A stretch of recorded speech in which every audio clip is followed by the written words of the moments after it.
Ya, Pak. Berdua aja atau berdua?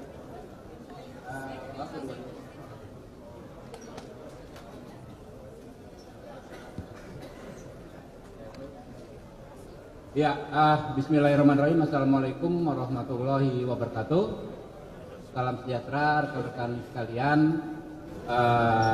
Bagaimana tadi sudah kami sampaikan dan kawan-kawan bisa mengikut langsung 8 poin percepatan reformasi Polri, ya. Isinya tadi sudah saya bacakan dan kami perlu tekankan bahwa rekomendasi DPR itu sifatnya mengikat, ya. Dan tentu kita akan tindak lanjuti 8 poin reformasi tersebut. Mungkin itu dari saya. Terima kasih. Silakan Pak Kapolri untuk menyampaikan. Yang terhormat Bapak Ketua Komisi 3, rekan-rekan media, yang jelas hari ini kami melaksanakan RDP untuk menyampaikan program-program kerja sepanjang tahun 2025 dan rencana perbaikan tata kelola sepanjang 2026 terkait juga dengan tugas-tugas Polri dalam melaksanakan hal-hal yang terkait dengan mendukung program pemerintah. Secara umum tentunya kami tadi sudah sampaikan secara jelas dan tegas kepada pimpinan Komisi 3 dan seluruh mitra Komisi 3 terkait dengan beberapa isu sensitif. Tentunya tadi saya juga sudah menjelaskan dan memberikan pernyataan, dan terima kasih bahwa dari institusi Komisi 3 membuat rekomendasi dan catatan yang sejalan dengan apa yang menjadi sikap kami, khususnya terkait dengan posisi Polri, terkait dengan beberapa putusan MK ke depan, dan juga terkait dengan perbaikan-perbaikan dan transformasi digital serta pengawasan yang harus kami perbaiki untuk terus mewujudkan Polri yang semakin baik, semakin dekat dengan masyarakat, tegas dan humanis, dan memposisikan polisi sebagai alat negara pendukung Bapak Presiden dalam mengeksekusi dan melaksanakan program-program di bidang hal kamtipmas, penegakan hukum, perlindungan, pengayoman, dan pelayanan serta keamanan dalam negeri. Saya kira itu. Terima kasih.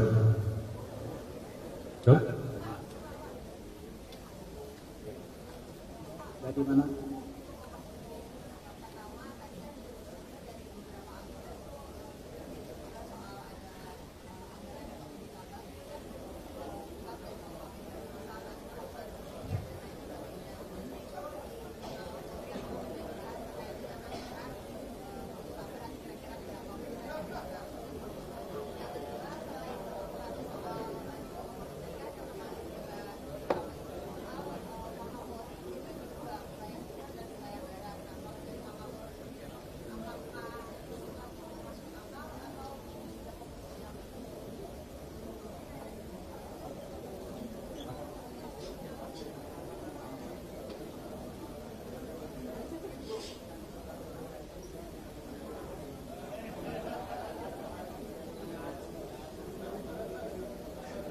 Boleh. Baik, saya kira tadi kita sudah jelaskan bahwa ke depan memang konsep kita akan melakukan perbaikan di bidang transformasi digital. Ini juga untuk memudahkan, karena memang eranya memang sudah era digital, sehingga baik dari sisi pelayanan, kemudian kita integrasikan sehingga kita kemudian bisa melakukan respon cepat. Di satu sisi kita juga membuka ruang pengawasan, dan itu semuanya menggunakan transformasi digital. Demikian juga pada saat kita melaksanakan tugas agar lebih akuntabilitas, kemudian juga semuanya terdata, apalagi dengan penyesuaian KUHP yang baru, kita harus melakukan penyedakan secara lebih cepat, secara lebih profesional. Tentunya semua pengembangan tersebut tentunya juga sejalan dengan kaitan anggaran tentu dari DPR sebagai bagian dari budgeting, namun tentunya ada kebutuhan-kebutuhan. Kemudian yang kedua terkait dengan penempatan Polri di bawah kementerian, atau ada presiden namun ada polisi di bawah kementerian. Tadi secara tegas sudah saya sampaikan bahwa sesuai dengan perjalanan dan amanat reformasi yang kemudian dimunculkan TAP yang mengatur pemisahan antara Polri sebagai alat negara yang bertugas di bidang keamanan dan TNI yang bertugas di bidang menjaga pertahanan dan kedaulatan. Di situ sudah jelas bahwa di dalam TAP-TAP tersebut mengatur Polri adalah institusi, adalah alat negara di bawah Presiden.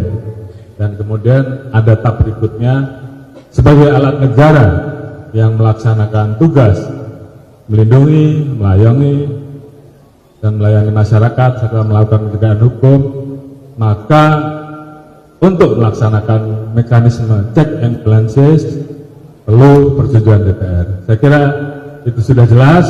Kami institusi Polri tentunya memegang teguh amanat reformasi terus, karena Polri sebagai alat negara tentunya akan menghormati perjalanan dari sejarah yang ada.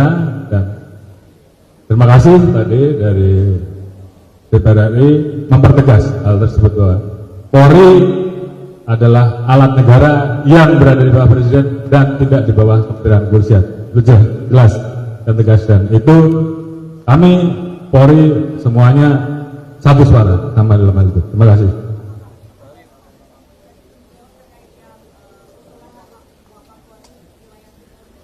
Urusan itu nanti kita bicarakan lebih lanjut.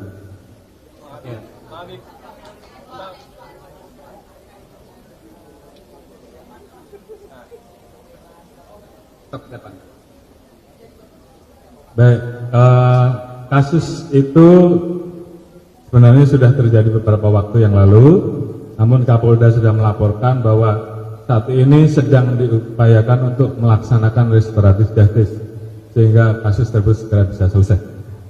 Ya.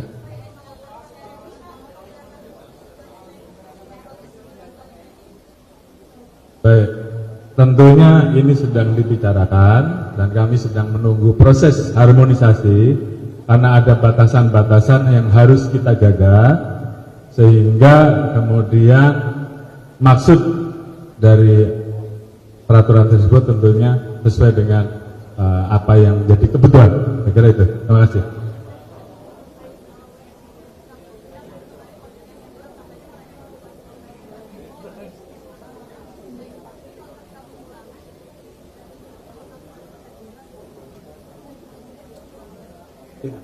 Apa?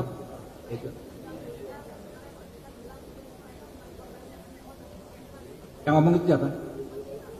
Jadi gini, terkait warga negara kita di luar negeri itu tetap bagian dari kita dan kita harus melakukan perlindungan kepada mereka. Apapun, jangankan diduga scammer ya, mereka yang misalnya sudah terbukti dituduh melanggar hukum di luar negeri tetap kita lindungi. Kita melakukan perlindungan kepada orang-orang yang dituntut hukuman mati dan segala macam.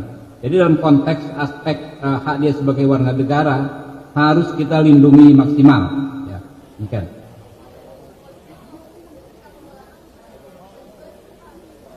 Yang jelas semua yang kaitannya dengan korban-korban tindak pidana TPPO akan kita dalami apakah betul dia korban, tapi paling tidak dia masuk dengan menggunakan jaringan tertentu. Kemudian apakah dalam prosesnya itu memenuhi aturan atau tidak, nanti semua akan kita dalami. Oke? Cukup ya?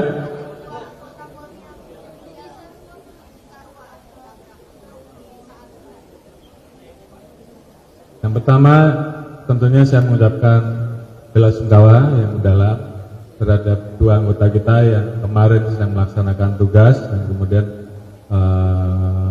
terkena musibah. Tentunya kami mewakili institusi Polri mengucapkan terima kasih dan duka cita yang mendalam serta apresiasi terhadap tugas-tugas dan prestasi yang selama ini, dan kami mendoakan agar almarhum mendapatkan tempat terbaik di sisinya, dan kami seluruh keluarga besar Polri menyampaikan duka cita yang mendalam terhadap seluruh keluarga besar, baik keluarga maupun institusi Polri yang ada di Jawa Barat.